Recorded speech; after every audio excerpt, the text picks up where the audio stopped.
Assalamualaikum warahmatullahi wabarakatuh. Perkenalkan, nama saya Natasha Milini Adi Putri.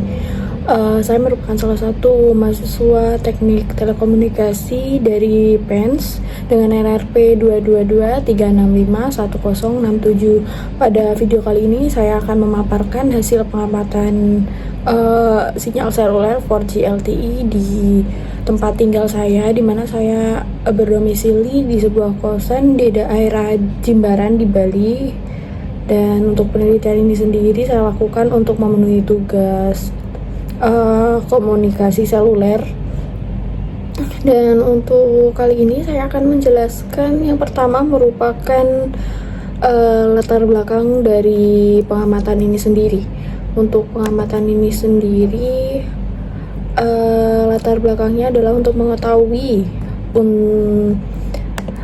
fungsi dari BTS itu sendiri. Dan pada tugas kali ini saya melakukan penelitian untuk mengetahui BTS yang paling dekat dari daerah saya, kemudian untuk menghitung link budget dari BTS tersebut, kemudian juga menentukan model propagasi yang sesuai dengan kondisi lingkungan tempat tinggal saya, dan yang terakhir adalah membandingkan hasil pet loss dari pengukuran perhitungan teori tersebut. Nah, untuk kali ini saya melakukan pengamatan di lingkungan kosan saya di daerah Jimbaran dan memerlukan beberapa persiapan, di mana untuk persiapan yang saya lakukan sendiri adalah memerlukan aplikasi full test mode yang saya menggunakan OpenSignal dan Cellmapper, di mana untuk OpenSignal sendiri saya download di App Store. Kemudian setelah itu saya mengukur kualitas RSRP, RSRQ, SYNC-R, PCI, dan band dari BTS tersebut. Kemudian di sini saya akan menunjukkan tabel performa jaringan dari hasil yang telah saya kumpulkan, di mana dari hasil pengamatan tersebut perangkat saya terhubung dengan ENB dengan ID 248102 menggunakan band 40 dengan PCI 22 dan bandwidth 20 MHz, di mana pada parameter tersebut untuk yang pertama RSRP-nya menunjukkan sinyal dengan kategori Fire to Good, dan RSRQ-nya termasuk Good, menandakan interferensinya rendah, dan untuk SYNC-R-nya termasuk Good.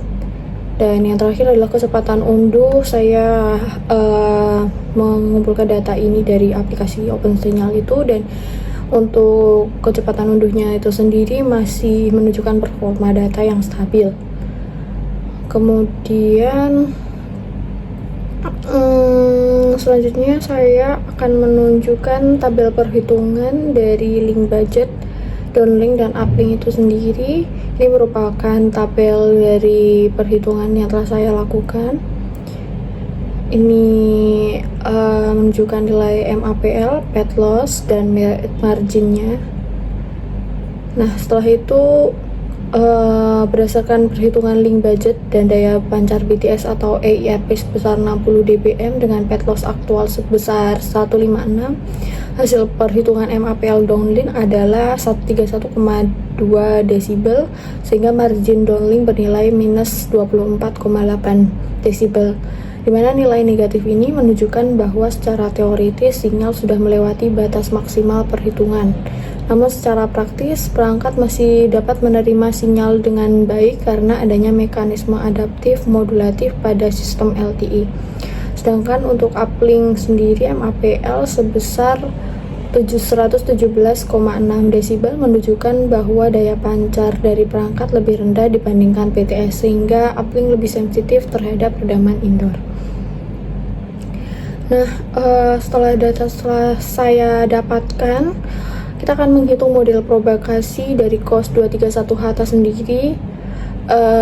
Ini merupakan perumusan dan perhitungan dari rumus tersebut Dan untuk menganalisa perbedaan antara teori dan hasil nyatanya, propagasi ini dilakukan karena lokasi pengamatan termasuk area suburban, di mana banyak bangunan dengan berkonstruksi beton dan tembok. Dari hasil perhitungan diperoleh nilai pet loss teoritis sebesar 119,2 desibel, sedangkan hasil pengukuran menunjukkan 156 desibel, sehingga terdapat excess loss sebesar 36,8 desibel. Di mana nilai excess loss ini sendiri disebabkan oleh redaman bangunan, non-line of sight, serta multi-path of fading. Dan untuk nilai ini sendiri masih wajar terjadi karena pengukuran dilakukan di dalam ruangan dengan dinding beton, seperti yang saya katakan sebelumnya. Dan selanjutnya saya akan menjelaskan tentang analisa hasil dan interpretasi yang telah dihitung sebelumnya. Dapat disimpulkan bahwa secara umum hasil pengamatan menunjukkan bahwa jaringan Telkomsel di wilayah Jimbaran itu memiliki performa yang sangat baik di kondisi suburban. Nilai RSP-98 dBm itu menunjukkan kekuatan sinyal yang sedang, namun SIN-R 18,8 desibel ini sendiri membuktikan bahwa kualitas kanal komunikasi tetap baik. Hasil excess loss 36,8 desibel menunjukkan adanya redaman tambahan karena faktor lingkungan, namun tidak sampai mengganggu koneksi data. Ini berarti bahwa jaringan ini masih dapat bekerja dengan efisien walaupun kondisi pengukurannya dilakukan secara indoor.